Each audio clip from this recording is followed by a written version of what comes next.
When I was 7 years old, I followed my father's words, changed into my elder brother the Crown Prince's clothes, and lured the rebels away alone, only to be abducted to the enemy camp for 8 years. By the time my elder brother the Crown Prince found me, I had been so brutally tortured by the rebels that I was left in a dazed and foolish state. To cure my illness, my elder brother the Crown Prince crawled on his knees up 999 steps to pray for a blessing of peace for me, to marry me as his wife. He stabbed himself 18 times in public to force the 100 officials to agree, but on the day of my wedding, my sister held a knife to her own neck. Her eyes red as she asked the Crown Prince, "Do you want her, or me? If you choose her, tomorrow I will marry into the Prince of Chi's residence. From now on, you can cherish your crown princess, and I will be the princess consort. Our love ends here, and we shall never meet again, not even in the next life." The Crown Prince hesitated, but I stepped forward, took my sister's hand, and said to her, "Sister, smile. You look beautiful when you smile." Elder sister flung my hand away, her eyes icy cold. "You're filthy. Don't touch me." I lowered my head, feeling wronged. I couldn't understand why my sister, who used to love holding me and calling me little dumpling, had suddenly become so harsh, so I turned to look at mother beside me, only to see her eyes reddened as well, a flicker of restraint in her gaze, yet she spoke with the same tone of disgust. "Ju Tong, why did I ever give birth to a debt collector like you? I don't know what kind of ghost a debt collector is, but I don't want to be a ghost." I wanted to step forward and hug mother, but father stopped me. He said, "Tong Tong. A married daughter is like spilled water from now on. You have no connection to our general's manor. Don't come back anymore." I could hear the tremor in father's voice and shook my head desperately, stammering, "Father, please, don't drive me away, I won't go." But father acted as if he couldn't hear my pleas at all. He directly placed the red bridal veil over my head, pushed me firmly into the Crown Prince's arms, and said through gritted teeth, "Go, just go." I cried the entire way. Along the journey, the Crown Prince lifted the curtain of my sedan chair and comforted me in a voice that was restrained yet gentle. "Tong Tong, don't cry. From now on, I will be your only family." That year, I was 15, and because of those words, I believed in him for 10 years. It wasn't until 3 years later that news came from outside that my family had been raided. A maid from the Eastern Palace told me that because the Prince of Chi had plotted a rebellion, my family was also implicated.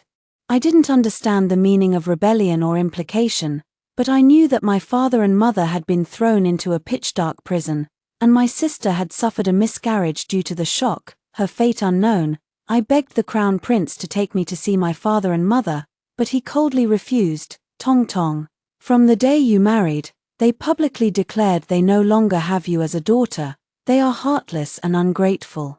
So why are you so persistent in maintaining this relationship?" For 3 years, the Crown Prince taught me to read and write. He was my only teacher. I have always followed his words, only this time, I did not obey. "I want to see them." Seeing my persistence, Crown Prince brother stopped insisting. He said to me expressionlessly, "I'll let you see them.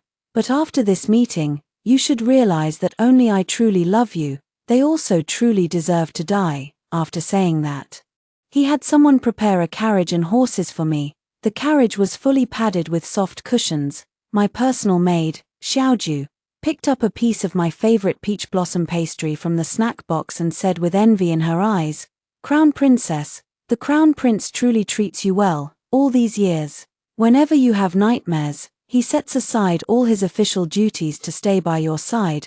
Despite his high status, he remains pure and devoted. There are no other women around him besides you. Even if you casually mention a craving, no matter how late it is, he personally goes to buy the pastries you love." But your elder sister not only disrupted the ceremony on your wedding day but also went around telling people after your marriage that she doesn't have a sister like you. And your parents, they only love your elder sister, giving her the best of everything. When you got married, they only prepared 2 chests of dowry, but when your elder sister married, she had a full 18 chests. I nodded, neither reaching for the pastry nor speaking. Everyone said that the Crown Prince married me out of gratitude, but all these years, whenever my parents spoke ill of me outside, The Crown Prince would order people to set up porridge kitchens in the city under my name and make donations to the Guardian Temple. Every time my elder sister competed with me, more valuable items would appear in my room. Xiaoju told me that this was the Crown Prince standing up for me, slapping my maternal family in the face, and advised me to accept the Crown Prince's kindness with peace of mind. But I always felt that something wasn't quite right. Even when I saw the dazzling jewelry, I couldn't muster any interest. When I entered the prison cell, at first glance, I saw my once tall and imposing general father holding my mother tightly in a corner. They were covered in filth, mixed with blood. And the murky air was thick with the smell of blood. I hate this smell. During the 8 years I was held as a prisoner of war by the enemy, I endured all kinds of torture. The only thought that kept me alive was the desire to return home. I looked at my father, opened my mouth, but couldn't make a sound. At that moment, my mother, who was being held in my father's arms, noticed me. Her bloodshot eyes glared fiercely at me, her voice hoarse and unpleasant. "Has the Crown Princess come to mock our family?" I shook my head, not understanding why my mother would ask such a thing. I didn't know how to respond. On the way, Xiaoju and I had imagined what should happen. She said that my father and mother would surely beg me to spare their lives because I was favored in the Eastern Palace, and ask me to plead with the Crown Prince to release them from prison. I never expected my mother would curse me. "Now you must be glad it was you, not your sister, who married into the Eastern Palace. But with your foolishness, do you really think you can hold on to the position of Crown Princess? Perhaps in a couple of years, when the Crown Prince takes a concubine, your fate will be even worse than ours." I felt a pang of sadness from my mother's words, and after thinking for a long time, I could only mutter, "He wouldn't, my brother, the Crown Prince, wouldn't treat me like that. He said he would be my family for life." But my mother let out a bitter laugh. "You've been married to the Crown Prince for so many years, yet there's been no sign of a child. Your sister has already given birth to 3. It's quite obvious whether he loves you or not." I understood this statement, because the Empress has also told me to have a child with the Crown Prince as soon as possible. But every time I ask the Crown Prince when he will have a child with me, he always evades the question with a smile, saying there's no hurry. Sometimes he would even say that he doesn't like children. Before I could tell Mother that the Crown Prince doesn't want children because he dislikes them, the next second, Mother suddenly grabbed a stone from the ground and accurately threw it at my head through the bars. My delicate forehead immediately had a bloody gash. Blood trickled down my cheek, staining the new jacket that the Crown Prince had just made for me. I seemed to feel no pain, standing there in a daze. My heart felt as if it were being tightly squeezed by a pair of large hands, leaving me breathless and suffocated. Beside me, Xiaoju let out a piercing scream. "You lunatic, how dare you harm the Crown Princess? The Crown Prince will never let you get away with this." Mother curled her lips into a smile. "That's for the best. Give us a quick end." Father remained silent the entire time. It wasn't until I was being led away by Xiaoju that he slowly shifted. Pulling a packet of malt candy from his pocket, I remember 8 years ago, Father promised me that if I completed the task, he would buy me a whole packet of malt candy as a reward. Just as I was about to reach out to take it, Xiaoju knocked the malt candy out of Father's hand. The malt candy shattered all over the ground instantly. Xiaoju said with a serious expression, "Still trying to harm the Crown Princess. This is adding crime to crime." Before I could open my mouth to defend Father, I was forcibly pulled back to the Eastern Palace by Xiaoju to have my wounds treated. Before it was even dark, Crown Prince brother returned from the palace. Seeing the wound on my forehead, he clenched his fists, a flash of hatred flickering in his eyes. He called Xiaoju into the courtyard, and through the window, I saw her animatedly describing everything that had happened in the prison that day. Before Xiaoju could finish speaking, Crown Prince brother returned to the room. His eyes were wild, tinged with a hint of displeasure. Before I could speak, the Crown Prince brother kissed my cold lips. He pressed me down on the bed and removed the bed curtains. For 3 whole days, he did not attend the morning court session and did not allow me to play in the courtyard. When he finally allowed me to go outside to bask in the sun on the 4th day, I learned that my parents had died. According to Xiaoju, they were torn apart by 5 horses and bled to death. they were not buried. Even the 3 children my sister gave birth to were exiled together, and one of them, due to frailty, died on the way to exile. The body was left as food for wild wolves. I want to cry, but my brother, the Crown Prince, wouldn't allow me to cry. He held my hand tightly and said, "Tong Tong, don't worry. You will always be my one and only Crown Princess. It's time for us to have a child." A month later, I was diagnosed with a joyful pulse. The Empress was overjoyed and sent many rare treasures to my courtyard. Even the Crown Prince is very concerned about the child in my womb. Once, I pretended to be asleep and overheard the Crown Prince suppressing his voice as he whispered in my ear, "Tong Tong, I will prove to your elder sister that the choice she made back then was wrong." The next day, I asked Xiaoju why my elder sister couldn't marry the Crown Prince together with me, but Xiaoju told me seriously, "It's not that she couldn't, but that your elder sister was unwilling." Back then, the Crown Prince intended to marry her as his wife and you as his concubine, but she absolutely refused to let you enter the Eastern Palace, causing all sorts of trouble. I've never seen such a selfish family member.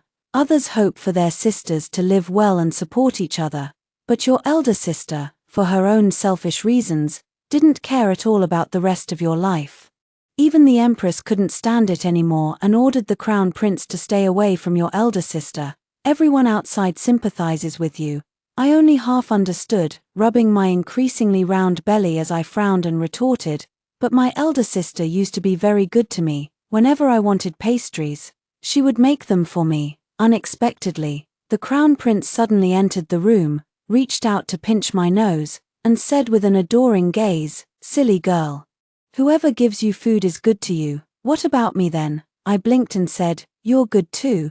But there was still half a sentence I didn't say out loud. My parents and older sister from the past were the best. In the blink of an eye, my belly had swelled into a round ball. When Xiaoju shouted, "The Crown Princess's water broke," I was sitting in the yard, swinging on the swing. I looked down and saw the clear liquid between my legs, then panicked, covering my head with my hands and trembling.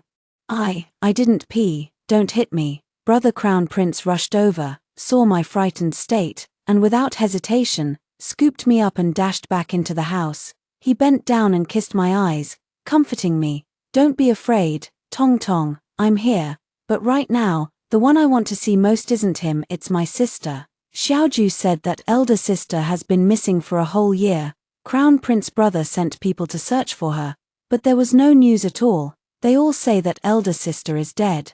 But I always feel that elder sister is still alive. "Crown Prince, your noble body should not remain in the delivery room. Leave this to us." The midwife escorted the Crown Prince out. Immediately after, I heard encouraging voices around me. "Crown Princess, push, the baby is almost here. Great, I can see the end. One more push, and we'll succeed." But my face was already drenched in sweat. In a daze, I heard a cry, loud and crisp. "The baby is born. The Crown Princess has given birth. It's a prince." Firecrackers sounded outside the door, and I struggled to open my heavy eyelids, trying to get a clear look at the little prince being held by the midwife. At that moment, a thin figure suddenly rushed to my bedside. A chill ran through me, making my eyes widen involuntarily. Immediately after, a pair of withered hands grasped my warm palms, and I blurted out instinctively, "Sister, you've finally come to see me." The next moment, however, my sister pulled a dagger from her waist.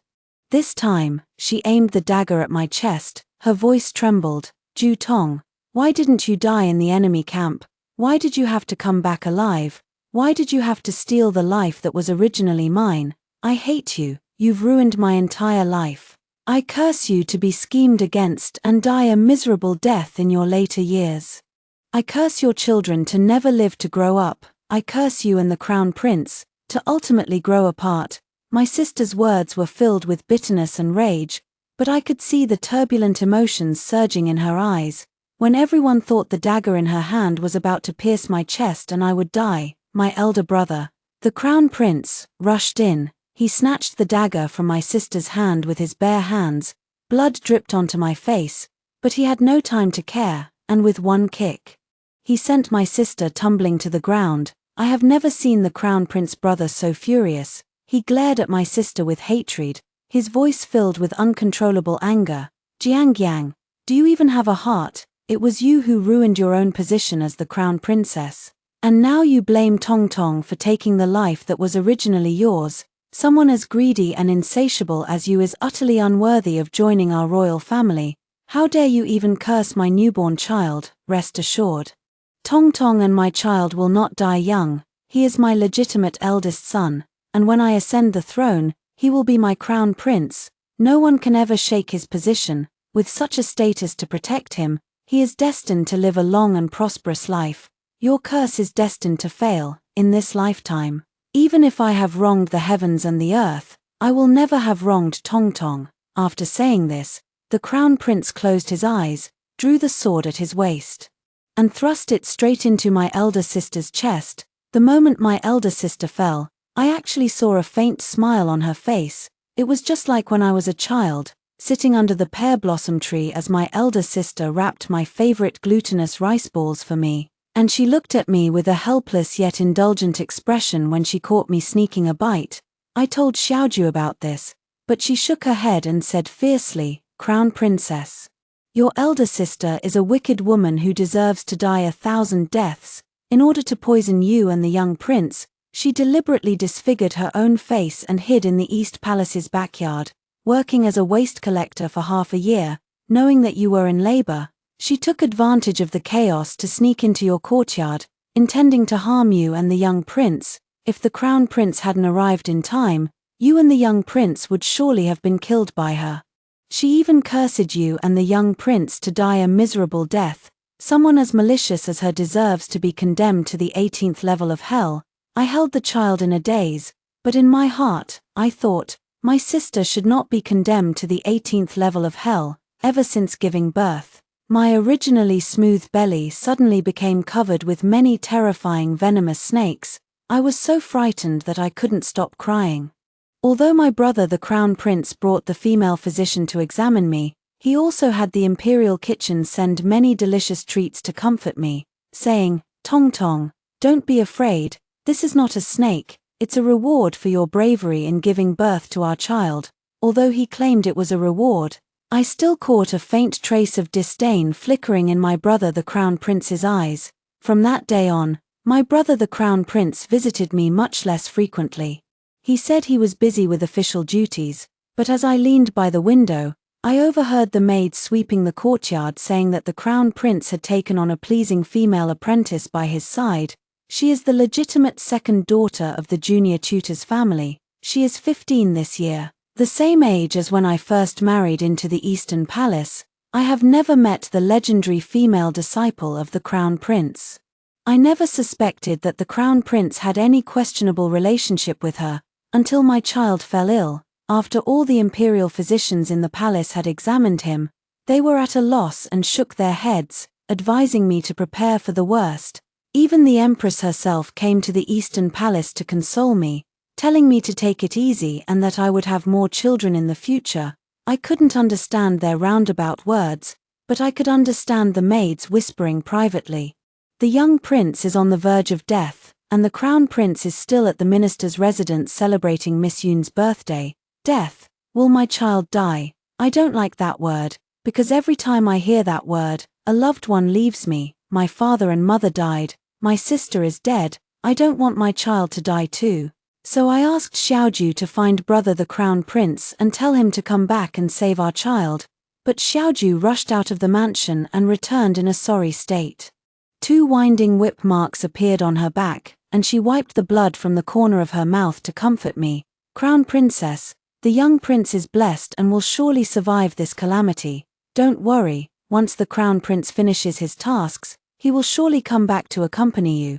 But I waited and waited, until the sky turned dark, until the breath of the child in my arms grew weaker and weaker, yet the crown prince still did not return. At this moment, suddenly, a rumor spread throughout the palace. The crown prince broke his poisonous oath, and the kingdom will suffer retribution.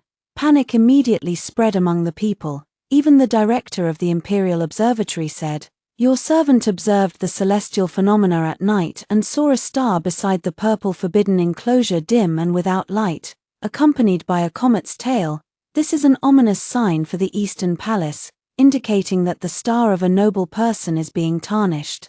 I fear that the Crown Prince's virtue is lacking, affecting the celestial phenomena, which may be unfavorable to the nation's fortune.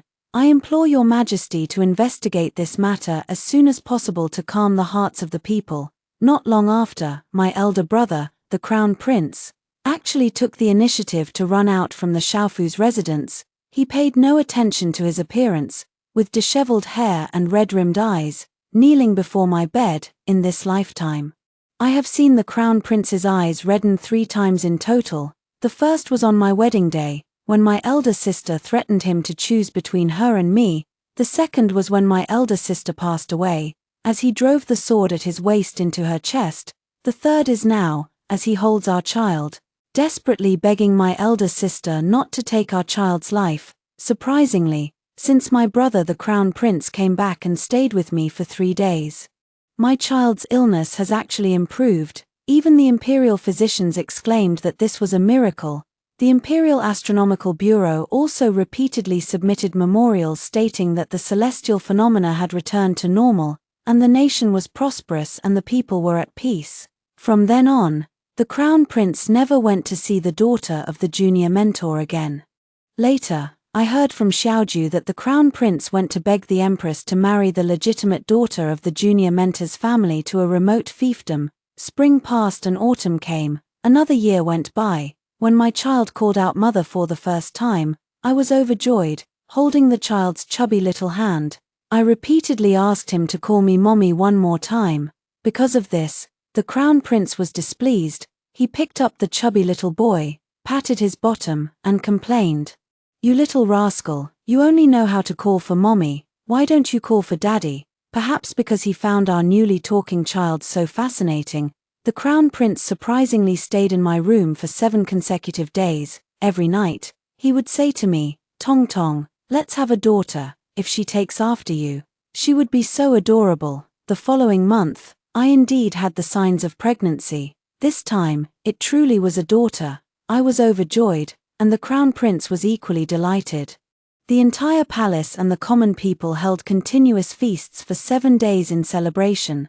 As I was pondering how to choose a pet name for my daughter, the Crown Prince said to me, "Tong Tong, I have guarded you for so many years and we have a son and a daughter together, which can be considered as fulfilling the vow I made back then. Now the court is in turmoil, and my younger brothers all harbor ambitions to seize the throne. I need support. Don't worry.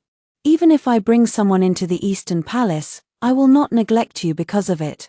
My promise from back then still stands. You will always be my only Crown Princess, the future Empress, and our runner will be the next Crown Prince, while our daughter will be the most honored eldest princess." The Crown Prince said a lot, but the only sentence I could truly understand was, "Tong Tong, may I take just one consort?" Before I could answer, Xiaoju suddenly led my runner into the room. Runner can now walk, but not very steadily, so someone needs to keep an eye on him at all times. He is very cute, with fair and tender skin, and his voice is soft and gentle. When he saw his elder brother, the Crown Prince, Runner actually stretched out his arms and firmly hugged his leg, saying in a childish voice, "Dad, Dad, dream, dream, Auntie, Auntie," said, "Take Runner, to play." He spoke haltingly, but the Crown Prince's expression changed. I pieced together Runner's words, in his dream. There was an auntie who wanted to take him out to play. I wasn't sure which auntie Runner was referring to. Before I could even pick up Runner, the Crown Prince had already carried him straight into the study. When he pushed open the study door again, he said to his trusted aide beside him, "Go and report to the Empress Dowager. Have her find a reason to marry off the daughter of Senselin. I will not marry her. It has been 10 years since I've been with the Crown Prince. My Runner is 6.5 years old. My Mian Mian is 5.5 years old. Over these 5 years, I have truly felt how difficult it is to raise a child. Raising 2 children is even harder. Although they are well behaved most of the time, children can be quite demanding at times." When Runner recited the entire 3-character classic in front of me, I suddenly noticed that the Crown Prince's complexion seemed much worse than before.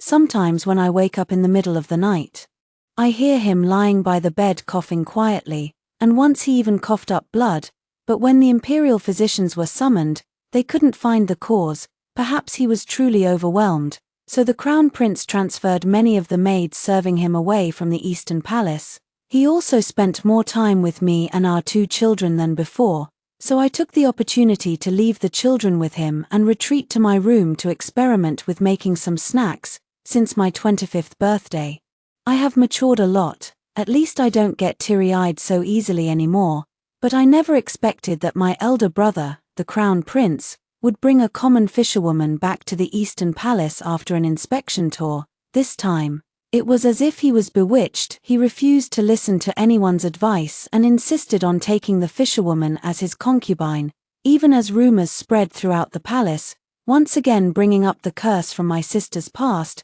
He remained unmoved, determined to marry her. He even went so far as to declare he would give up his position as crown prince to live as an ordinary couple with her among the common people. When he knelt outside my door, begging me to approve his union with the fisherwoman, I opened the door, sniffled with my reddened nose, and asked him, "Brother Crown Prince, didn't you say you wanted to be my family?" "Tong Tong, I married you only to repay a favor." These 11 short words pierced my chest like needles. I asked Xiaoju what it means to repay a favor. This time, Xiaoju lied to me. She said, "Repaying a favor is also love. My brother, the crown prince, loves me." But I later realized that repaying a favor is not love, hatred is. I dreamed of my sister again, but in this dream, she didn't blame me for taking her marriage. Instead, just like when we were young, she placed me on her lap, gently stroked my forehead, and whispered in my ear, "Tong Tong, you've grown up, it's time to make your own decisions.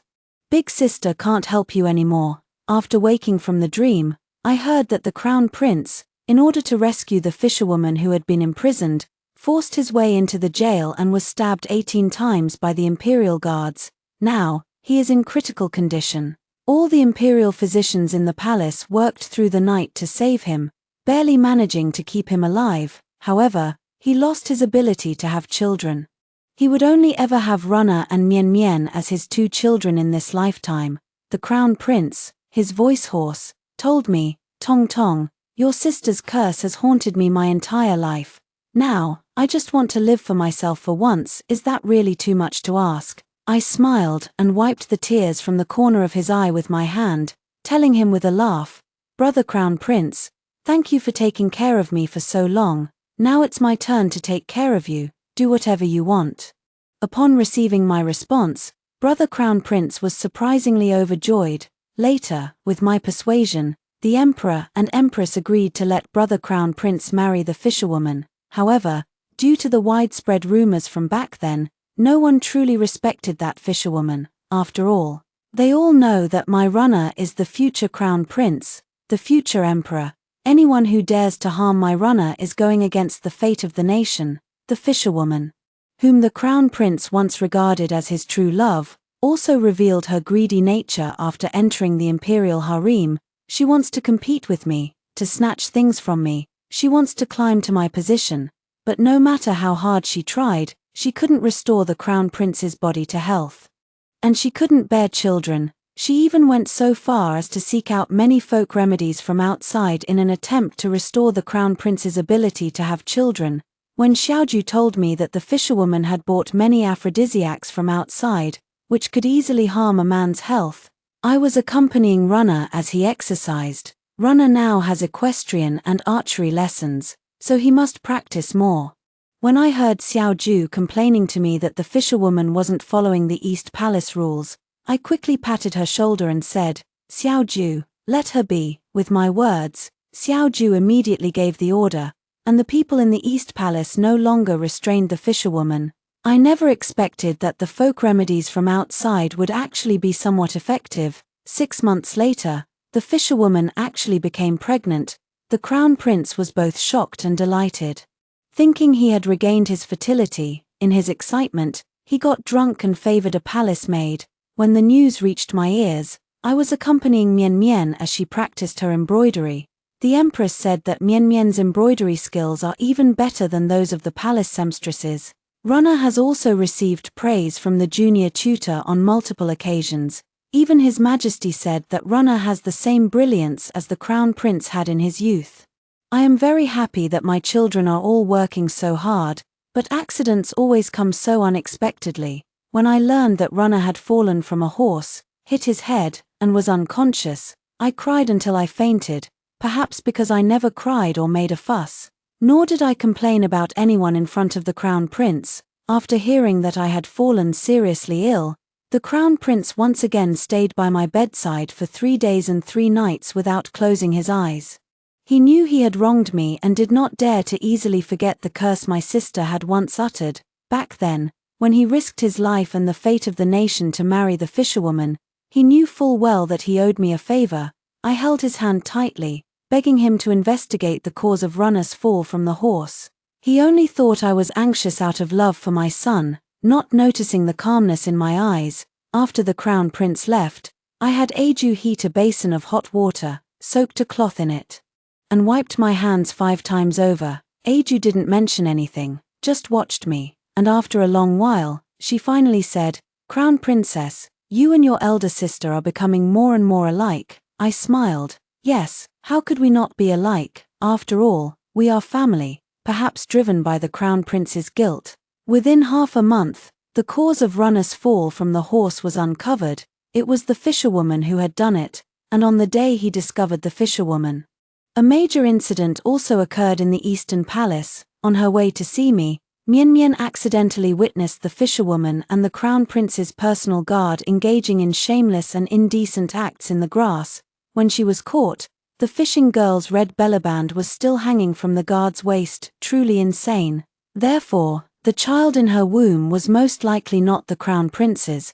Because of this, the Crown Prince became deeply depressed. I did not show myself throughout the whole incident, only hearing that the Crown Prince ordered the fishing girl's body to be taken out of the palace overnight. As for how she died, I didn't want to inquire, afraid of dirtying my ears. I used the excuse of needing to care for Runner, who had fallen from a horse, and had no time to accompany the Crown Prince, so I transferred a palace maid who had previously been favored by the Crown Prince to take care of him.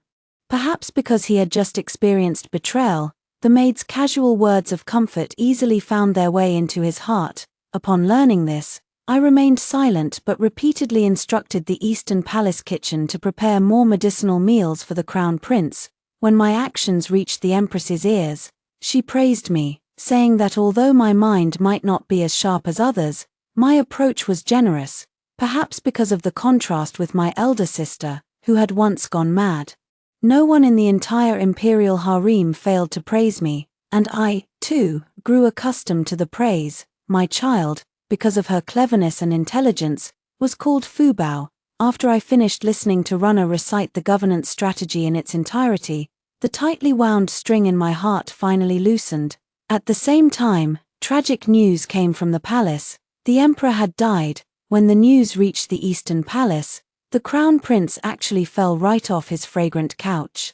Perhaps due to overwhelming emotion, his lower body suddenly became paralyzed. He sent someone to summon me, unaware that I had already arranged everything and was on my way with my Runner and Mian Mian.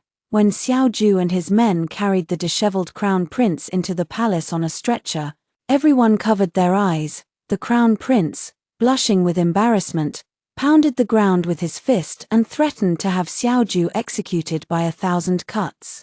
He never dreamed that the spy he had placed by my side would one day turn against him. Even more unimaginable was that Xiao Ju had been a member of our general's manor from the very beginning. She was my elder sister's person. Xiao Ju said to him, "Your Highness, there are countless ways to repay a favor, yet you chose the most foolish one. Back then, you wanted to use Miss Tongtong's life to lure out the enemy forces, seizing the opportunity to secure your position as the Crown Prince. And you threatened General Ju with the lives of his entire clan to force him to abandon his daughter. Years later, you again tried to use the act of repaying a favor to gain a reputation for being righteous and honorable. You even wanted to have the best of both worlds, wanting everything at once. Did you think Miss Yang was acting out of spite, trying to force you to give up on marrying her? It's because she hates you. She hates you for trapping her only sister for your own selfish reasons, and for trying to confine her most beloved sister within these walls. She resents you for using the entire Jew family as a pawn in your scheme. Knowing your temperament, she was aware that sooner or later you would sacrifice the entire Jew clan to pave your own way. That's why she took such a desperate risk, even staking her own marriage. Miss Yang said that Miss Tongtong has already suffered enough in the first half of her life. Since she couldn't change your decision, she would use her own life to pave a way for Miss Tongtong to survive. By this point, Xiao Ju was already sobbing uncontrollably. I could tell that she wanted to follow my elder sister in death. But I wouldn't let her do that. Taking advantage of the chaos in the harem, I had the people I had arranged earlier prepare the funeral rites on my behalf. I also sent my runner and Mian Mian to accompany the Empress. Using the excuse of feeling unwell, I briefly left my seat and seized the opportunity to push open the door and grab the dagger in Xiao Ju's hand. Xiao Ju stared at me, her eyes already brimming with tears. I told her, "You've said so many bad things about my sister. If you don't clear her name, she'll blame you when you meet in the afterlife." Upon hearing this, Xiao Ju loosened her grip and hugged me tightly. Sobbing, the crown prince stared at me, so angry that he coughed up a mouthful of blood. "Ju Tong, you and your elder sister have deceived me for so many years." At this moment, even if I didn't say it, he could figure everything out. From the moment my parents disowned me, from the moment my sister grew to hate me, every time he defended me, every vow he made, it was all a trap. I knew from the very beginning that Xiaoju was my elder sister's person, because the peach blossom tattoo on her wrist is shaped like the peach cookies my sister used to make for me. Every time Xiaoju vents her anger in front of me, I can see tears welling up in her eyes. I know she is suffering just as much as I am. I also know that my sister is the one who has always treated me the best in this world. She used her own bad reputation to pave a bright and glorious path for me. I remember one time, when the crown prince was drunk, he mistook me for my sister and spoke a heartfelt truth. "Yanga, you are the one who understands me best in this world." Yes. My sister truly is the one who understands him best in this world, so she knew that the crown prince's heart could not be reserved for her alone, and she dared not gamble on how long his true feelings would last, so from the very beginning, she was scheming on her behalf. The sarcastic remark her mother made on her deathbed gave her a child to secure her position. Her sister's premeditated assassination provided her child with the means to contend for the throne. The rumors that spread throughout the palace became the prison that confined the crown prince. However, my sister could not have anticipated the unexpected. The appearance of that fisherwoman did indeed slightly affect my life. Therefore, every action that followed was carried out by my own hands. I remember that old Dr. Lin from the Imperial Hospital was a close friend of my father's. When I was born, he even gave me a longevity lock. The director of the Qin Tianjian, Wu Zhenjing, was a poor scholar my father once supported. He owed our family a debt of gratitude, which has now been repaid. The palace maid who seduced the crown prince was a pitiful soul I once saved by chance. And then there are my precociously sensible children, Runner and Mian Mian. They are all indispensable pieces in my plan for revenge. The crown prince couldn't believe that for so many years, he had been completely fooled by someone like me. A fool. But even if he knew the truth now, it was useless. Because the throne was never going to be his to sit on, to avoid any unexpected complications, I instructed Xiao Ju to add an extra dose of red-crowned crane poison to the prepared toxic brew. I knew the crown prince wanted to curse me and my child, just as he had done to my elder sister, but I didn't give him the chance. With one bowl of poison, all he could do was stare wide-eyed as he slowly lost his breath. He seems to have forgotten that my survival and return from the enemy camp wasn't solely due to passive acceptance. As the saying goes, those who can crawl out of hell have long become demons. The national mourning period has not yet ended. The crown prince also passed away due to excessive grief. Although there was chaos within the court, most people did not feel much emotion due to the crown prince's absurd behavior over the years. In fact, many even breathed a sigh of relief upon his death.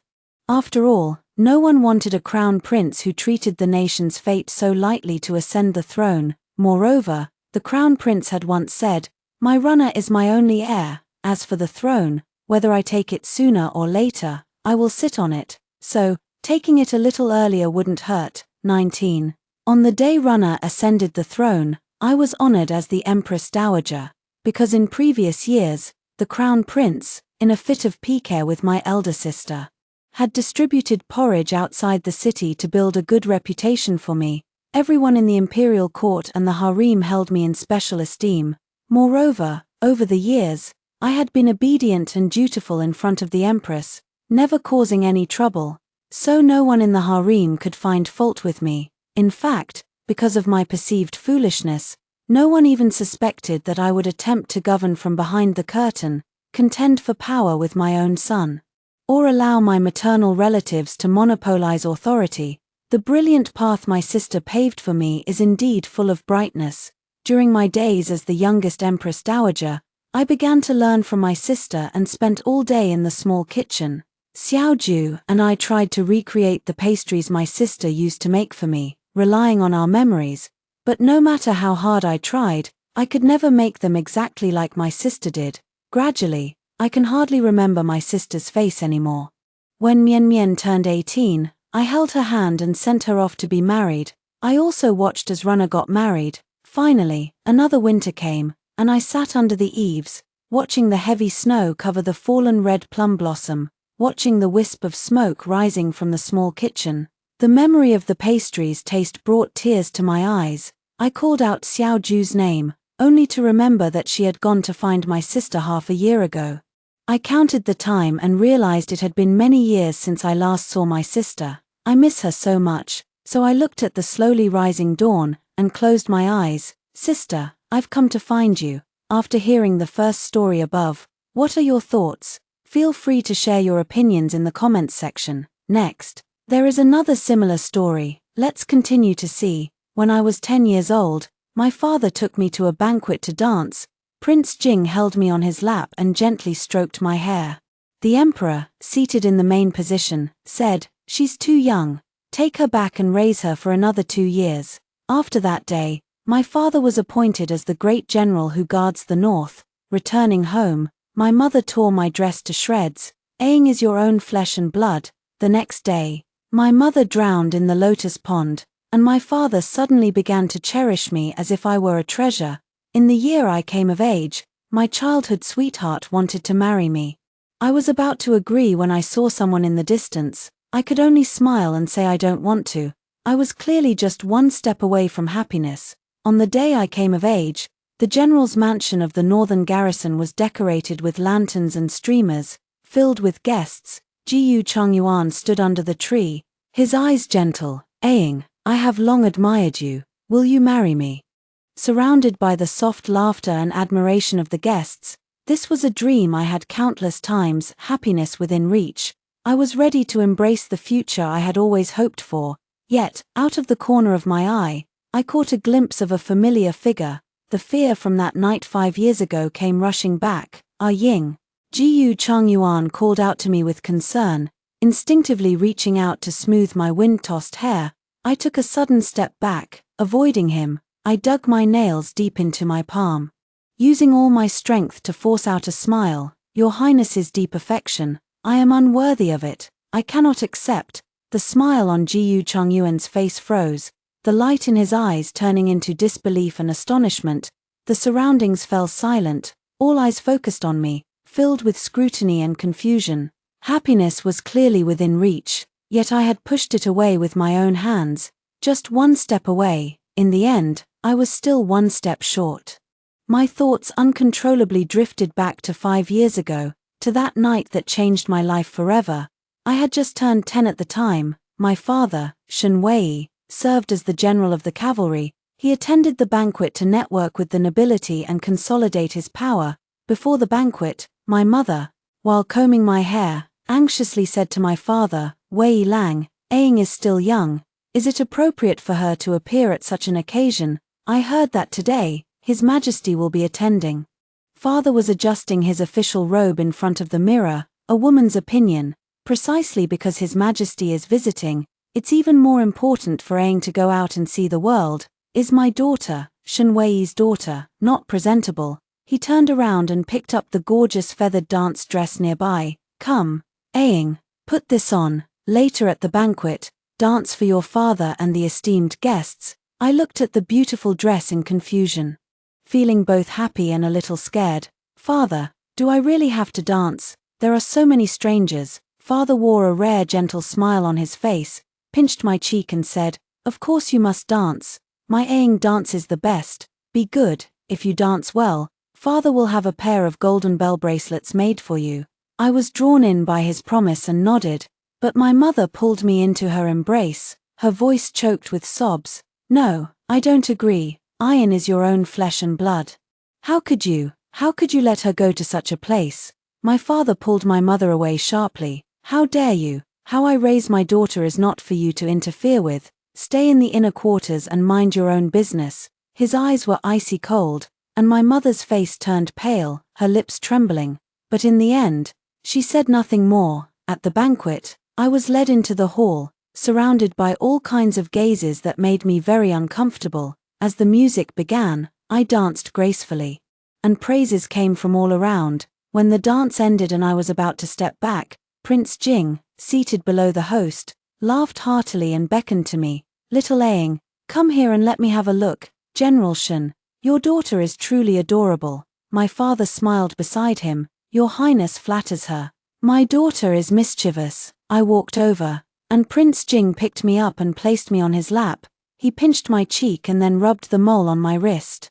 Look at these features, she's bound to be a beauty someday. I looked at my father pleadingly, but he just lowered his eyes, a smile playing at the corners of his mouth. At that moment, a voice sounded, too young. Everyone's gaze turned toward the head of the table. He paused briefly before continuing.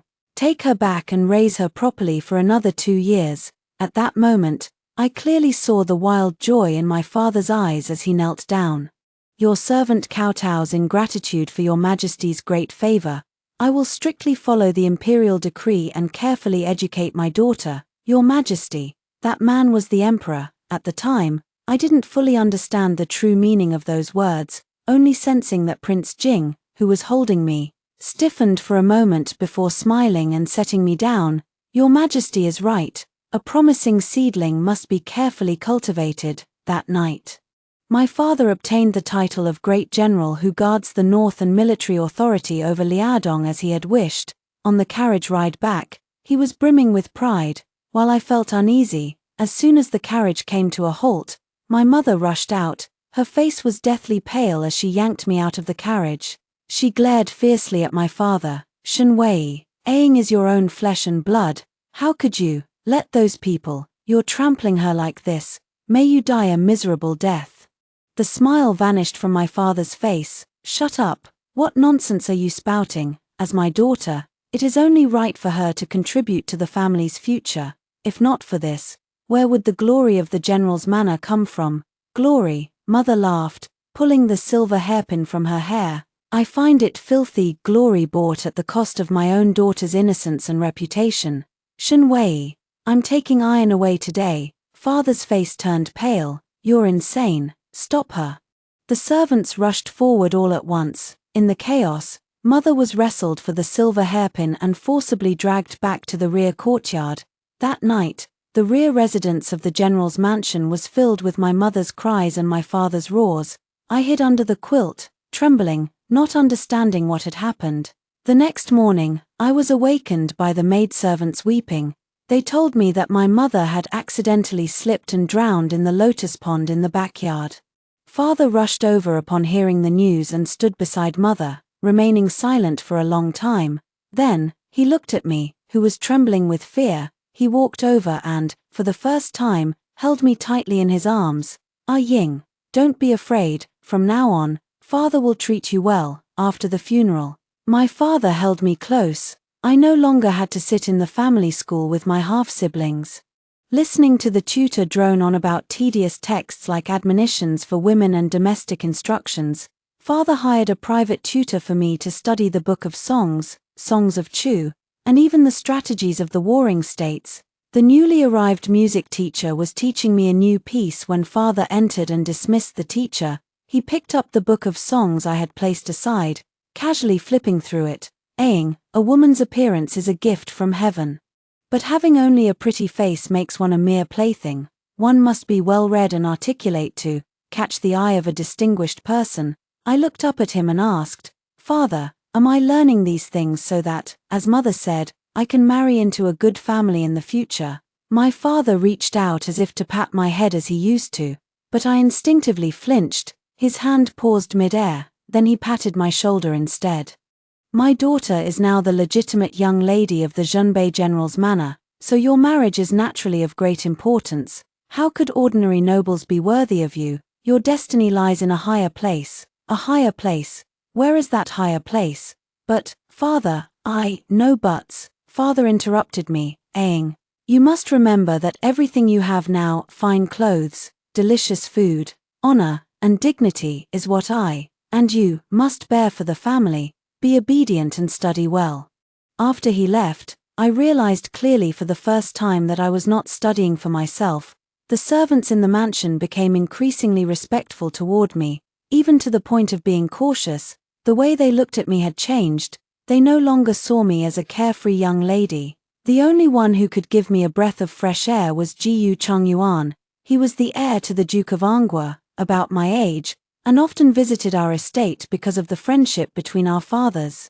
When my mother was alive, we would often chase butterflies in the garden and play hide-and-seek behind the rockeries. He always saved the most novel trinkets for me. Nowadays, we meet less often, and there are more rules to follow, but he always finds a way. In the afternoon, I was practicing calligraphy in the study when the window was tapped. I pushed open the window, and Jiyu Chongyuan appeared outside. "Aying, guess what I've brought for you?" I glanced around and whispered. "Why are you climbing the wall again? If my father finds out, what's there to be afraid of?" he said nonchalantly as he entered, pulling a grass-woven grasshopper from behind his back. "Here, isn't it nice?" I took the grasshopper from him. "How old are you? Still playing with things like this? You stay cooped up indoors all day, either writing or playing the qin. Your face is almost as pale as rice paper." He casually picked up the calligraphy copybook I was practicing from. "Guan Guan Ju Ju, in the river islets, you've improved, much better than last time." I glared at him reproachfully and made a move to snatch it back. He dodged with a laugh. "Aying, you look much better when you smile. Just like before, just like before." What was it like before? It was when mother was still alive. When Shen Aying could still act spoiled in her father's embrace and didn't have to dance for others. "Brother Chongyuan, do you think a woman must marry? Must she marry someone she doesn't want to marry?" The smile on Jiyu Chongyuan's face faded slightly. He put down the calligraphy copybook and asked, "Who is forcing you to marry someone you don't want to? Uncle Shen? Has he arranged a marriage for you?" I shook my head, unsure of how to explain. "Aying, don't be afraid."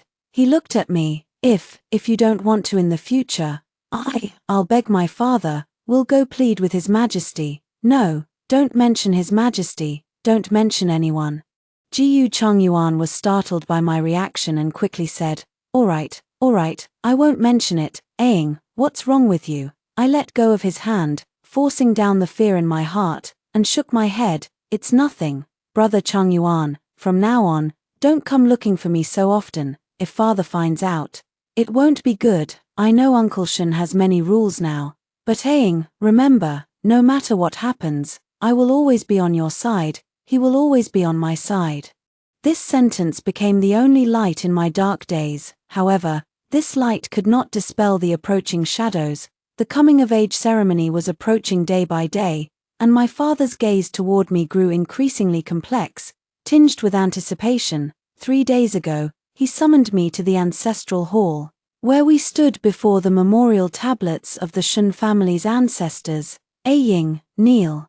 Do you know why our Shen family was able to rise from humble origins to become prominent figures in the current dynasty?"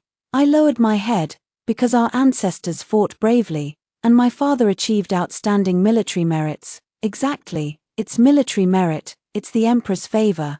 But the emperor's heart is unpredictable, and military merits can be replaced. For a family to prosper long-term, what is needed is connections, an indispensable presence." He walked up to me. "Your mother. She doesn't understand, she thinks I'm degrading you. But she doesn't realize that sending you to that highest position is what's truly best for you. And for the Shen family, Father, are you asking me to? His Majesty has spoken, commanding you to be well raised. My father interrupted. For 5 years, I have meticulously nurtured you, literature, etiquette, music, and dance. You have mastered them all. Now that you have come of age, it is time to repay the family for their upbringing. Repay the upbringing. So, the freedom my mother failed to win even with her death, the obedience I so carefully maintained, the faint warmth Jiyu Changyuan brought, all seemed so pale and laughable in the face of my father's words. After all, I am merely a sacrifice, meticulously polished for 5 years, about to be offered up. As I looked at my father's face, distorted by his lust for power, I felt hatred clearly for the first time, on the day of my coming-of-age ceremony. The general's residence was more bustling than ever before. Even the palace sent down congratulatory gifts. Father's face was filled with unconcealed pride and ambition as he moved among the guests, accepting everyone's compliments. I sat in my chamber, being dressed and made up by the maids. Young Miss is so beautiful, surely the most stunning girl in the capital today, the maid praised. Beautiful. I looked at the unfamiliar reflection in the mirror, feeling only that the bright red was glaringly harsh. Ying. Father's voice sounded outside the door. He had come personally to take me out. Many distinguished guests have arrived today. Even the heir of the Duke of An is here. He looked at me with a meaningful gaze. My child, you have grown up. It's time to make some decisions, for yourself and for the family. As I entered the main hall, all eyes turned to me. I saw many familiar faces. And I saw several esteemed princes seated at the head of the hall. I saw Jiyu Changyuan. He was also dressed particularly formally today. He looked at me with a focused gaze, filled with tension and anticipation. The coming-of-age ceremony proceeded step by step, listening to the teachings, offering sacrifices. With every bow, I felt I was drawing closer to that predetermined fate. The ceremony was nearing its end. Jiyu Changyuan took a deep breath and walked up to me. He turned to my father and bowed solemnly. Uncle Shen. Then he turned to me. Ying, we have known each other since childhood, and our bond runs deep. I, Jiyu Changyuan, vow in this lifetime to marry no one but you. Today, in the presence of our elders, family, and friends, I ask for your hand in marriage.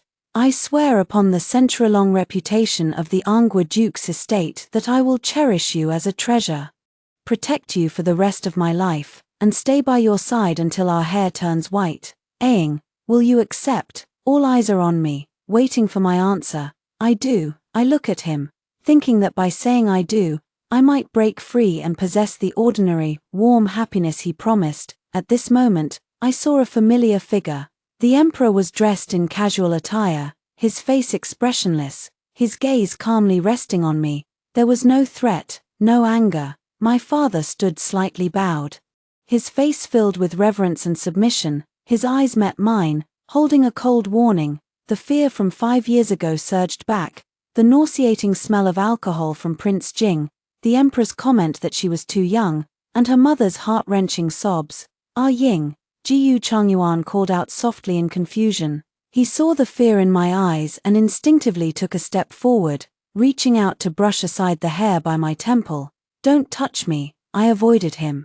Jiyu Changyuan's hand hung in mid-air just like that, the light in his eyes shifting from anticipation to confusion, then to unbelievable astonishment. Ying, you. I bit my lower lip hard. I couldn't harm him. I couldn't let the Jiyu family become the second Shen family.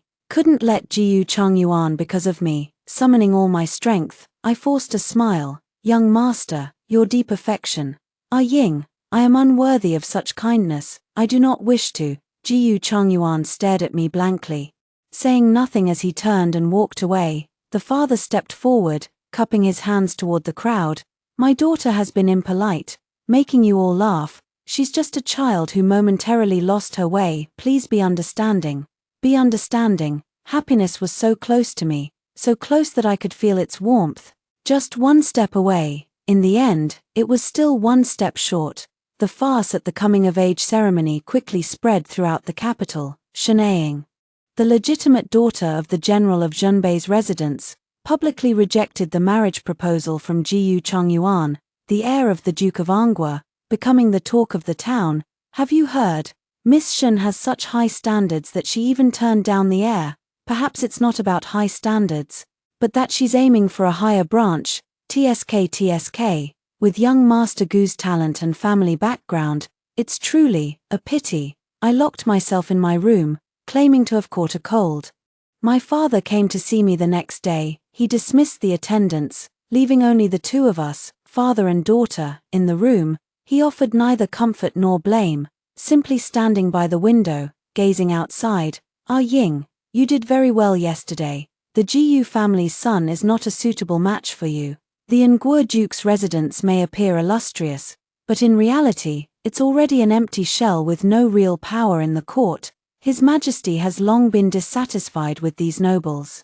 He took a few steps closer. Do you know why His Majesty personally visited yesterday? It was because of you, he said with pride in his tone. Despite His Majesty's countless responsibilities, he still remembered your coming-of-age ceremony and attended in person. What an extraordinary honor! In the entire capital, which other daughter has received such glory? Your rejection of Jiyu Chongyuan aligns perfectly with His Majesty's wishes. He lowered his voice, carrying a hint of persuasion. His Majesty has seen your understanding and recognized our Shen family's loyalty. Aang, we are on the right path. So, Father, what should I do next? A smile spread across Father's face. Your bright future has only just begun. Not long after he spoke, a commotion suddenly erupted outside the mansion, followed by the panicked voice of the steward announcing, "General, someone from the palace is here." It's Chief Steward Zhong from His Majesty's side.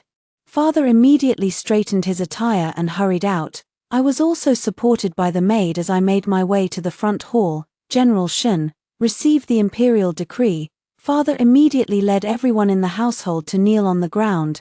Lady Shen Aang, daughter of General Zhenbei Shen Wei, is gentle and virtuous by nature, graceful and talented in both character and appearance. The Empress Dowager, upon hearing of her, has grown exceedingly fond, by special grace.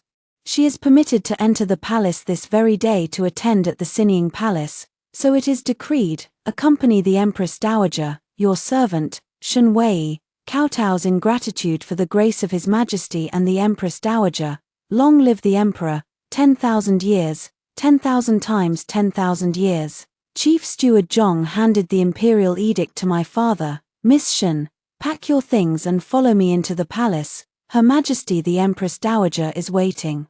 Please wait a moment, eunuch, my daughter will prepare right away, my father quickly replied, then turned and gave me a meaningful look, signaling me to hurry and get ready. I returned to my room, and the maids quickly and efficiently changed my clothes for me. Once everything was in order, I passed by the courtyard where my mother once lived for the last time, and then by the lotus pond. My father saw me off at the mansion's entrance. Ying, he straightened my cloak for me. Once you enter the palace, it's different from home. Be cautious in all matters, watch your words and actions, serve the Empress Dowager well. He paused, looking into my eyes. Don't forget your mother. Don't forget, the honor and disgrace of the Shen family all rest on you. I looked at him. Father, rest assured, your daughter will keep it in mind. I will definitely not follow in mother's footsteps. Go ahead. The carriage had long been prepared, magnificent yet cold. I couldn't help but look back at the general of the Northern Garrison's residence. Chief Steward Zhong's voice rang out, Miss Shen, please step out of the carriage. Behind me, the palace gates closed, completely cutting off everything from the outside world. I was assigned to the moon viewing pavilion next to Sinning Palace. Chief Steward Zhong handed me over to a matron surnamed Yang before leaving to report back on his duty. Nanny Yang looked me up and down. Miss Shen, now that you've come to Sinning Palace, you must abide by the rules here. Her Majesty the Empress Dowager enjoys tranquility, so on ordinary days, do not wander around unnecessarily. If you disturb her, neither you nor I can bear the consequences. There are many noble figures in the palace, and there are just as many watchful eyes. Miss Shen, you must be cautious in your words and actions, and avoid any missteps that could bring trouble to the general's manor. As well as to Her Majesty the Empress Dowager, Yes, Aang will remember Nanny's teachings. Every day at Chen hour, you must go to the main hall to pay respects to Her Majesty the Empress Dowager. If she asks you questions, think carefully before answering, do not speak too much, but do not remain silent either. The palace is not like the outside world, a single word or glance can bring disaster. Miss Shen is an intelligent person, so you surely understand what I mean. A Ying understands. In the following days, I went to pay my respects to the Empress Dowager on time every day. The Empress Dowager was an elderly woman with a kind and gentle face. She treated me neither warmly nor coldly. Most of the time, she simply had me stay by her side to chat idly or listen to her recite scriptures. Occasionally, she would ask about matters outside the palace or inquire about my father, and I would respond with the utmost caution. The Sinning Palace is vast and empty. Apart from the Empress Dowager, there are only a group of expressionless palace maids. Half a month after entering the palace, I happened to meet the Emperor in the Imperial Garden. He hadn't come specifically, he was just passing by. I had no choice but to kneel down along with the palace maid behind me. Lift your head. He looked me over and asked, "Are you accustomed to life in the Empress Dowager's palace?" "Your Majesty, the Empress Dowager is kind and compassionate. Everything is going well." He responded. General Shen submitted a memorial the day before yesterday, mentioning the military affairs in the northern border, and incidentally, asked about you. "Thank you for your concern, Your Majesty. My father is loyal to the sovereign and devoted to the country. And he will surely handle the affairs in the northern border well." The Emperor chuckled lightly. Loyal to the sovereign and devoted to the country. Indeed, take good care of the Empress Dowager. If you need anything or are short of anything, go to the Imperial Household Department to get it. "Yes, thank you for your grace, Your Majesty." He didn't say anything more and left. After that, I ran into him twice more by chance. Once was on my way to pay respects, when he happened to pass by. Another time was when the Empress Dowager kept me for a conversation, and he came to pay his respects. Each time, he didn't say much to me. One day after paying respects to the Empress Dowager, I was asked to stay and keep her company to relieve her boredom. An elderly consort who was on good terms with the Empress Dowager was also there, sharing some old stories from the palace. Speaking of which, General Shen is currently enjoying the Emperor's great favor. His Majesty has entrusted the northern border entirely to General Shen. I heard that just the other day. He even rejected the Ministry of War's proposal to send additional military supervisors. This is a tremendous show of trust. The Empress Dowager moved her prayer beads. The Emperor has his own considerations. My hand holding the teacup trembled slightly, splashing a few drops of hot water. Has my father's power in the military grown to such an extent? Returning to the moon viewing pavilion, I dismissed the palace maids and sat alone by the window. "Miss, the day before yesterday, the old lady of the Angua Duke's residence submitted a request to enter the palace to pay respects to the Empress Dowager, but she was politely declined on the grounds that Her Majesty was unwell," the personal maid, Chowan, reported in a low voice. "And I heard that since that day, Lord Gu has secluded himself at home. 2 days ago, he submitted a memorial to His Majesty, requesting to train at the Jingji camp. His Majesty approved it. Jiyu Chongyuan has gone to the military camp. Is it to distance himself from the troubles of the capital, or is it because of me? Either way, it no longer has anything to do with me. I am already trapped in this deep palace. While the world outside is quietly changing, my father's military power, Jiyu Chongyuan's experience, I am a pawn used by the Emperor to restrain my father, and by my father to secure favor. The peonies in the Imperial Garden are in full bloom. The Empress Dowager was in high spirits and set up a small flower viewing banquet in the garden, inviting only a few imperial consorts and some palace concubines to accompany her. Naturally, I was seated in the last place. During the banquet, there was cheerful conversation and laughter, with several concubines vying for attention, telling witty jokes to amuse the Empress Dowager. I kept my head down the entire time, trying to minimize my presence, just hoping for the banquet to end sooner. "Are you settling in well in the palace, Miss Shen?" A gentle voice spoke up. It was Consort Li, seated across from me. She had not been in the palace for long, came from an unremarkable family background, and was usually quite reserved. Replying to Lady Zhao Yi, "Everything is fine, thank you for the care from Her Majesty the Empress Dowager and all the ladies," Lady Zhao Yi covered her mouth with a light laugh. "There's no need for such courtesy, Miss Shen. Speaking of which, I truly envy you for being able to stay by the Empress Dowager's side so often. Unlike us, it's difficult for us to even see the Empress Dowager on ordinary days. I heard the other day that the heir of the Duke of An, young Master Gu, has gone to the capital camp. Ah, such a noble and precious person going to endure hardships in the military, what a pity." As her words fell, several gazes at the banquet immediately turned to me. Filled with curiosity and a sense of amusement, who doesn't know that I rejected the marriage proposal from the heir of the Gu family at my coming-of-age ceremony? The heir has great ambitions and serves the country, that is a good thing. The Empress Dowager fiddled with her prayer beads and glanced at Consort Li. The Emperor values young people gaining experience, that is a good thing. If you have spare time, Consort, you might as well copy a few more volumes of scriptures to calm your mind. Consort Li's face turned pale. Yes, the Empress Dowager then looked at me and said, "Aang, you're grown now, some things, once they're past, are past, look forward, and a better future awaits." Yes, Aang will remember the Empress Dowager's teachings. A few days after the flower viewing banquet, I stayed a little longer at the Empress Dowager's quarters, and by the time I returned to the moon viewing pavilion, the sky had already darkened. A figure suddenly emerged from behind the rockery and thrust a crumpled paper ball into my hand. Returning to the moon viewing pavilion, she dismissed the attendants and, under the lamplight, tremblingly unfolded the letter. It was Jiyu Chongyuan's handwriting. 3 days from now, at the hour of high, in the side alley of Shihua Gate. Wait for me, he's gone mad. Having illicit relations with palace women and trespassing into the forbidden palace grounds, these are crimes punishable by the extermination of one's entire clan.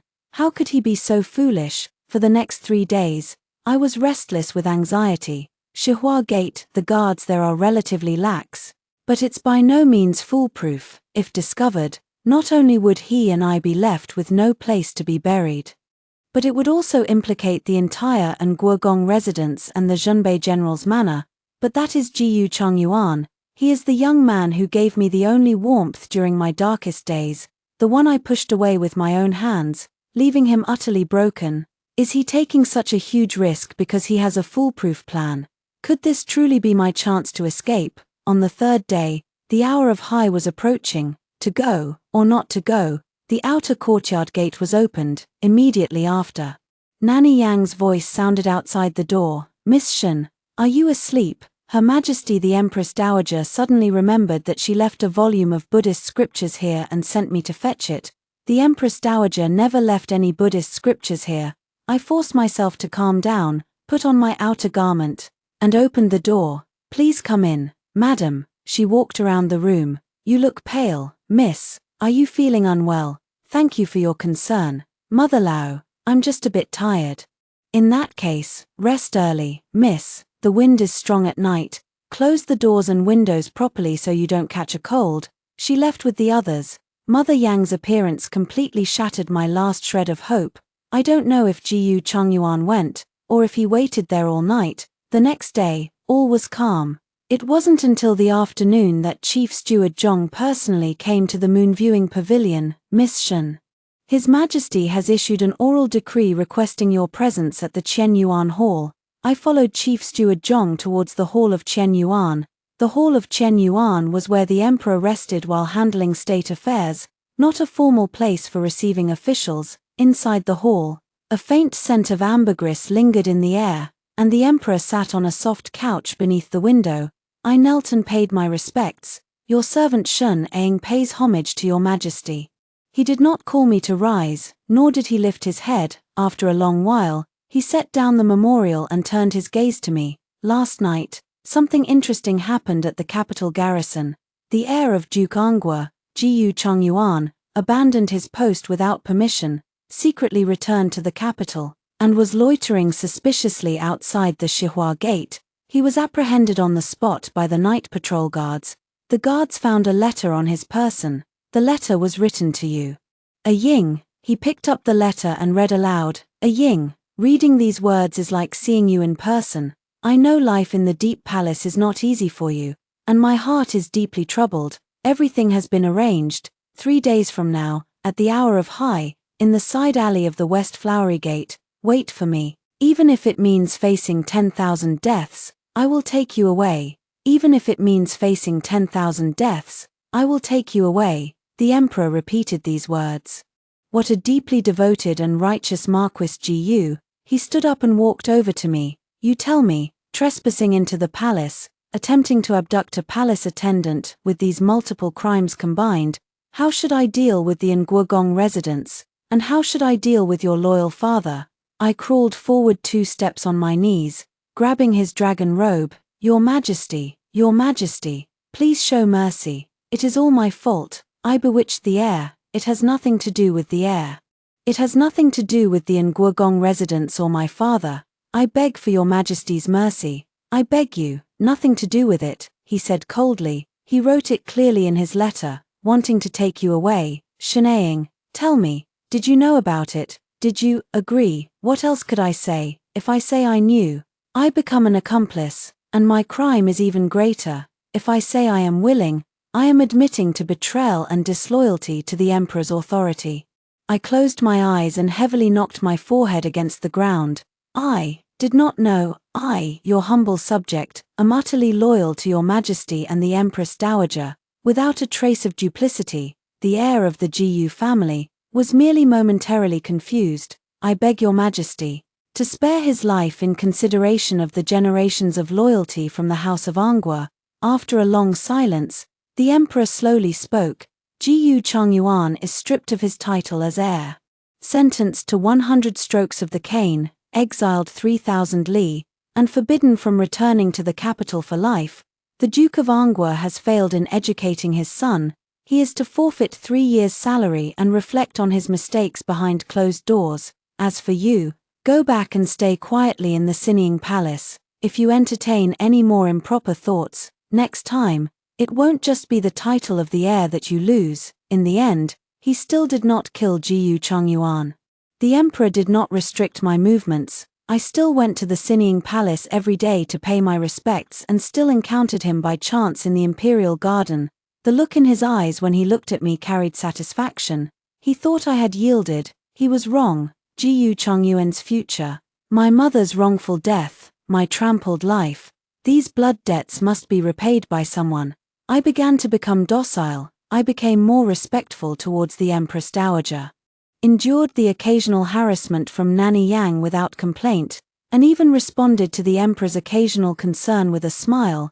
I took advantage of my visits to the Empress Dowager's palace to pay respects and keep her company, paying closer attention to her casual conversations with the elderly consorts. I deliberately befriended some of the less influential but well-informed old eunuchs and palace maids, using gold and silver to exchange for information.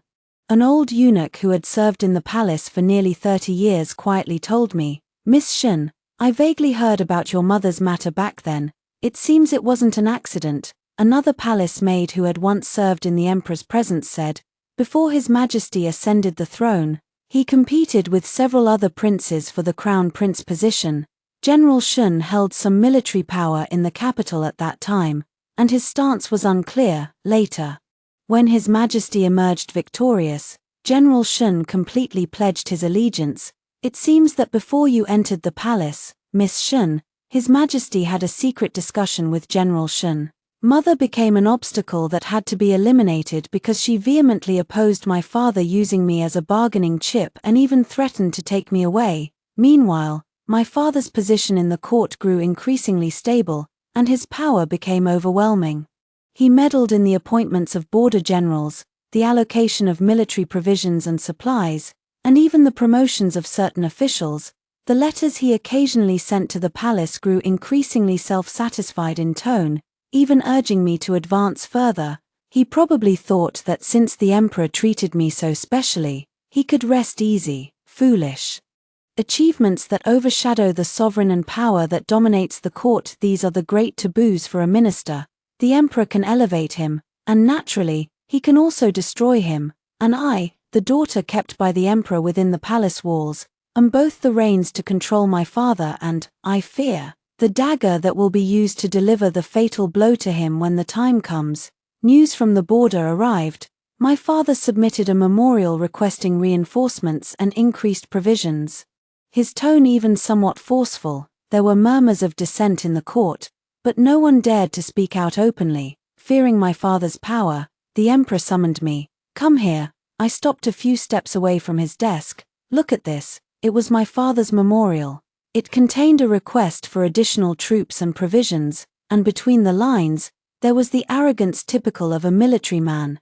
General Shen, you have worked hard guarding the border for the nation. It's just that the national treasury also has its own difficulties. Ah Ying, what do you think? I took the memorial but did not read it, simply placing it aside. Your Majesty, do you know how my mother died? Lady Shen's unfortunate drowning is a matter of great sorrow to me as well. Drowning? The lotus pond is only waist deep. How could someone drown in it? Your Majesty, what exactly did you and my father discuss before sending me into the palace? Your Majesty, while you wield my father as your blade, you are also sharpening another, ready to sever his hand should it ever grow disobedient. Shenaying, do you realize what you're saying? I know, of course I know. I also know that my father now holds immense power. Many border generals come from his faction, and he can even interfere with grain and supply allocations. Your Majesty, you summoned me tonight precisely to test whose side this pawn is on, isn't that right? You have no intention of approving this petition. You're merely waiting for my father to lose patience, waiting for his ambition to be fully exposed. What you need isn't a northern garrison general who dominates the court. What you need is a dog kept on a leash, forever groveling at your feet. How dare you? Do you think this will save your father? I won't save him. He deserves it. You're all the same, Your Majesty. You have calculated everything, but you overlooked one thing. From the moment my mother died, Shenaying was already dead. He suddenly raised his hand to wipe away my tears. A month later, before news of the border unrest being quelled had even returned, an imperial edict that shocked the entire court was issued. General Shenwei of the northern garrison, hoarding military power for himself, colluding with enemy nations, and embezzling military funds. The evidence is conclusive. He is to be escorted back to the capital and handed over to the joint trial of the 3 judicial departments. The entire Shen clan is to be executed. When the news reached the moon viewing pavilion, there was no expression on my face, no sorrow, no fear, not even a hint of surprise. The high position my father climbed by stepping on the bones of my mother and me was nothing but a castle in the air. With just a gentle push from the emperor, it crumbled completely. I was not implicated. And no one even came to the moon-embracing pavilion. It wasn't until 3 days later that Chief Steward Zhong appeared again. Miss Shen, by the emperor's decree, Shen Wei, took his own life in prison last night out of guilt. Except for the young lady, the entire Shen family was executed at noon today, taking their own lives out of guilt, more like being silenced. His Majesty, remembering past affections and considering that the young lady has been living deep within the palace without involvement in Shen Wei's crimes, has shown exceptional mercy. What other decrees does His Majesty have? Young lady, you are alone and helpless, and the palace shall be your home. From this moment on, you are promoted to the rank of Consort Ying and granted residence in the Palace of Eternal Spring. The Palace of Eternal Spring is the closest to his Chenyuan Hall and the most luxurious. It was once the residence of the late emperor's favorite consort, whose final fate was to die of sorrow. I stood up without expressing gratitude and said calmly, "Thank you, Eunuch Zhong. The sedan chair is waiting outside." I didn't take anything from the moon-embracing pavilion. The Changchun Palace was extremely luxurious, with palace maids and eunuchs kneeling all over the floor. Footsteps came from outside the hall door, but I didn't turn around. He walked up behind me and stood there quietly without saying a word. "Do you hate me? Does your Majesty wish for me to hate, or not?" Shenaying, his voice carried a hint of displeasure. "Your father is dead, and the Shen family is gone. If not for my mercy, you would have already lost your head. So, should I be grateful for your Majesty's mercy in sparing my life?" Grateful that you keep me around to continue being your plaything.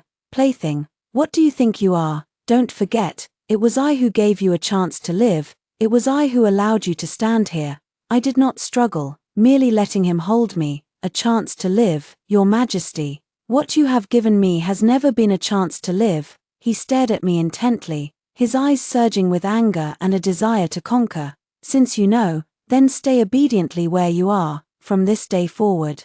You are Consort Ying, you are my woman, stay well in the Changchun Palace, I will visit you often. With that, he turned and left. I neither cried nor smiled. The emperor came to the Changchun Palace almost every day. Sometimes he brought unfinished memorials and sat across from me, handling state affairs in silence. Other times, he would order a chessboard to be set up and force me to play against him. Most of the time, I remained silent. For every 3 questions he asked, I would answer one. My tone always respectful, he did not get angry. Instead, he would comment on my attire and bestow upon me an endless stream of jewels and fine silks.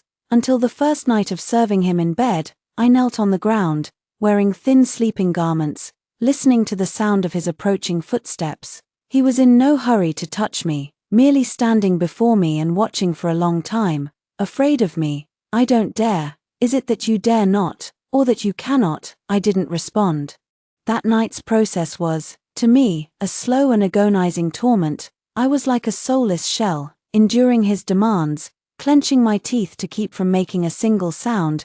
He seemed provoked by my silence, his movements growing rougher. When it was over, he looked down at my expressionless face and said, "Shanaing, remember who you belong to." From then on, sharing his bed became routine.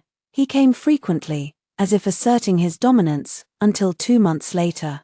The imperial physician said while taking my pulse, "Congratulations, Your Majesty, Lady Ying is pregnant. It's been over a month now." I lay on the couch, feeling as if the world was spinning around me. The emperor walked to the bedside, took my hand, and said, "Wonderful, wonderful, Ah Ying. Did you hear? We're going to have a child." He called me Ah Ying, his tone filled with unprecedented excitement. I looked at his face, and my stomach churned violently. By my decree, the entire Changchun Palace shall be generously rewarded. All of Lady Ying's needs must be met without exception. If there is even the slightest mishap, I will hold every one of you accountable. He leaned down and left a kiss on my forehead. Rest well and bear me a prince. The arrival of this child brought no joy, only deeper despair. What should I do? Kill him? But after all, this is an innocent life, the only blood-related existence I have in this world. Give birth to him. Let him call the person I hate father. I am trapped here. The emperor's surveillance of me became even stricter. The Changchun Palace was as secure as a fortress. Not even an unfamiliar bird could enter. When he came to see me, he would always stare at my lower abdomen. When he is born, I will give him the best of everything in this world. I closed my eyes, unwilling to think any further. The day of childbirth nearly drained all my strength. When the midwife placed that little life into my arms, what welled up in my heart was not joy, but sorrow. It was a girl. The emperor stood by the bed, his face showing obvious disappointment. "Very well, a princess is still my flesh and blood, and I will treat her kindly." He bestowed upon her the name Chenglu, Li Chenglu. With Chenglu, I was watched even more closely. I was monitored by countless eyes, feeding her, watching her grow bit by bit. Chenglu was very well behaved and rarely cried or fussed. She had a pair of eyes very much like mine, but when she looked at people, there was always a quietness that a child shouldn't have. When she was babbling as a toddler, the first word she learned to say was "mother consort." She would stumble toward me and wrap her tiny arms around me. Every time the emperor came to see her, he would hold her and say, "Lua looks just like you. And her temperament is so gentle, it's wonderful."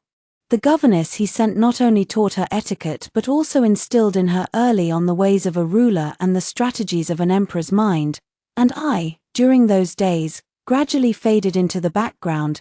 My body has never fully recovered after childbirth, often coughing with a poor appetite. The imperial physician came to see me and only said it was due to excessive worry and pent-up emotions in the heart. He prescribed countless calming and qi tonifying prescriptions.